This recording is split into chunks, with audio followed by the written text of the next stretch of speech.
That's right, Willie J. Mitchell.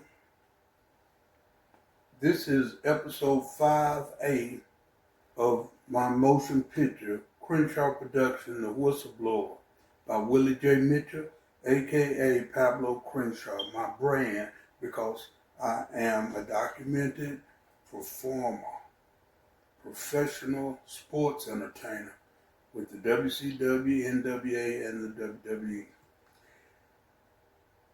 This episode is The Reckoning. I had filed a civil complaint against 4 judges, and by doing so, I was told by Judge Timothy Batan Sr., who is a federal judge in the Northern District of Georgia, Atlanta Division. He said my complaint was frivolous against these 4 judges, Myra Dixon, Susan Edline, Craig Swall, and the 4th is J.R. Mathis.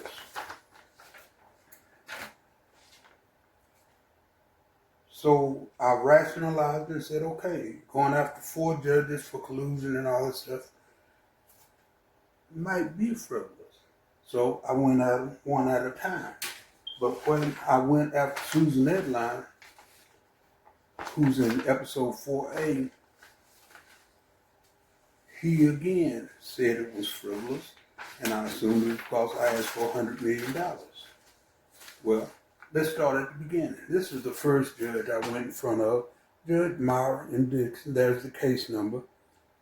She is a Howard University Law School graduate. And guess what? So is my sister, Robin Charlene Mitchell, R-O-B-Y-N, who was the former assistant federal prosecutor of the Justice Department, Presidential Drug Task Force and who was picked by President Ronald Reagan. She's a compliance builder. She's a money tracker. When you launder money, she goes and gets you. Now, my case is against these 3 police officers. This is their leader, Lieutenant Jason Westcott of the Roswell Police, Aaron Johnson, and James Spivey. They're guilty.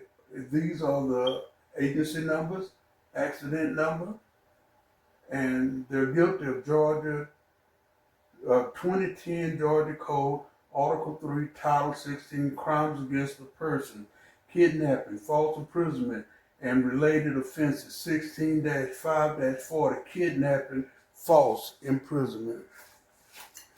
Judge Myra Dixon refused to look at the arrest report. She refused to listen to the 911 call, and she also refused to let my son, who was an eyewitness, testify to what he witnessed. What he witnessed was,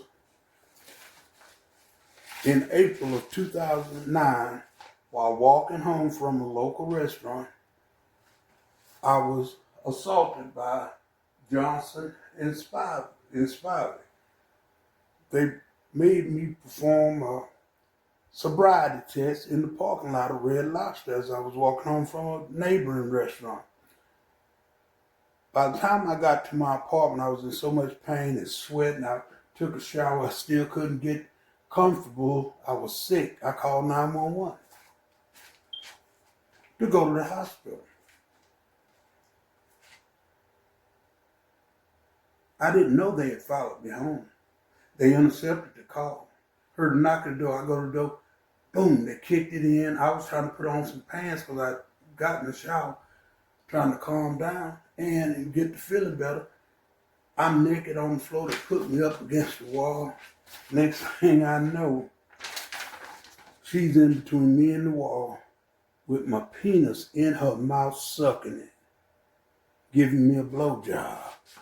while James Spivey had his gun to the back of my head after he cocked it.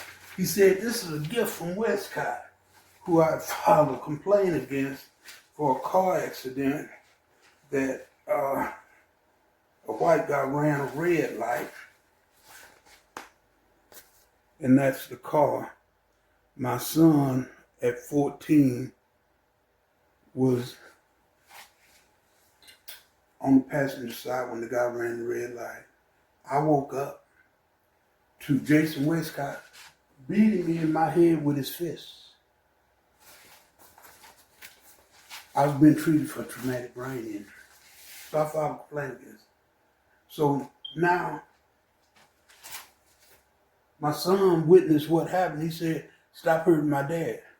James Bobby took that gun, pointed and said, "Shut the fuck up, sit down, I'll blow your brains out."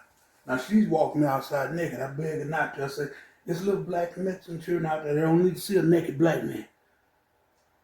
He told my son to give him something to put on. He gave him them blue shorts I was trying to put on. It's in the property report where he turned them in. His car's right there at the front door. She said, "I'm not putting no clothes on him. I'm going to take him to jail naked so I can charge him with indecent exposure." I said, "But the children, they were black and Latino." She said, "They ain't nothing but animals anyway." So she walked me out the front door. His car's at the front door. Her car's across the parking lot where all the people are gathered. His lights on, so the video camera's on, filming her taking me over to other people, grabbing my package that she had in her mouth, bent me over the car, handcuffed. Now this is gonna go fast. She took me to jail, took me to a cell, no booking, no fingerprints, nothing. 6 hours of torture. When I'm saying if the nigga die, I ain't got nothing to do with it. They rushed me to the hospital, cuffed me foot and hand, spent a whole day there. Sanders of the Roswell police wouldn't let me make a phone call. Trying to call my sister, since she's a lawyer. He didn't give a fuck. So then they took me back to jail, going on 3 days. I spent a whole day and night there. Get back to the hospital the following day. So now we're going on 4 days. Still won't let me make a phone call. I'm back in the hospital, foot in the cover. I say, "Man, this is the most racist shit I ever seen," because he still wouldn't let me make a phone call. Next thing I know, he said, "If we get a chance, we're going to kill you and that nigga president." I said, "Not today." I started screaming. The doctor and nurse came in. He ran out. Before they could leave the room, there's some Mexican police woman in there talking about Mr. Nice, Mr. was nigga before. "If you sign this, you can leave on your own recording." I said, "I'm waiting on the sheriff and everything." She said, "In the FBI," she said, "You don't understand. They only charge me with public intoxication." I said, "I've been locked up for 4 days. Denied a phone call. The hell?" Then I said, I was born and raised in Mobile, Alabama. Last slave ship landed here 50 years after they abolished slavery. So the white man don't give a shit about the rights when it comes to a black man in America. I said, "Take this opportunity to leave." I signed it. I said, "Nah, I'm going to call my sisters to come pick me up, my lawyer." She said, "No, we're going to drop y'all." They refused to let me make a phone call after I signed my release. Guess where she dropped me off at?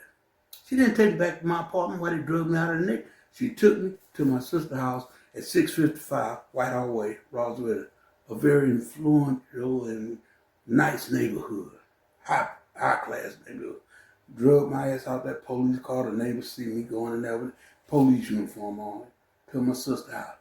This is all racist bullshit. Everybody know it. This is how you do a black man. You don't do white folks like this. So now they done humiliated me, assaulted me, and deprived me of my constitutional rights for due process. I go to my doctor. He sent me to Northside Medical. I spent the time there calming down stuff. Next thing I know, I get arrested again. I go to court in front of Myra Dixon. She won't listen to the 911 call. She won't let my son testify. In fact, Melanie, or the solicitor and the police, took him out the courtroom, tried to get him to lie and say she put a robe, a towel around him. That still would have been stupid. When she turned me in, she didn't turn nothing into the property report, just them blue shorts. So I got a civil rights case going.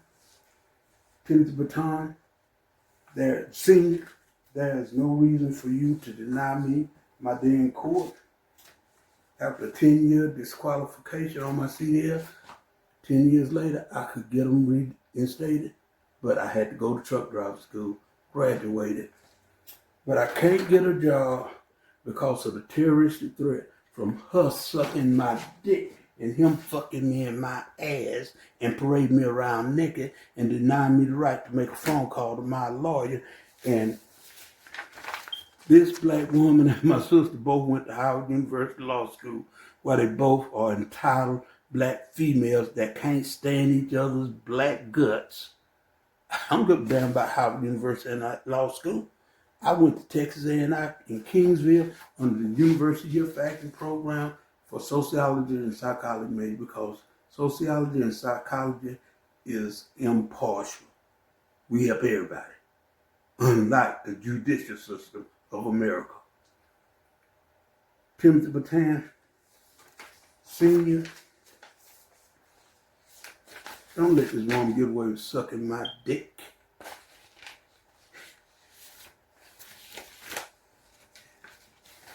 In front of Willie Jr. Y'all retarded and raped this little boy for the past 18 years. Now he's 33 and can't take care of himself. He's living with me. I'm taking care of him. This is the Regnan. This is a civil rights lawsuit, and it's not frivolous this time. It's not frivolous. Thank you.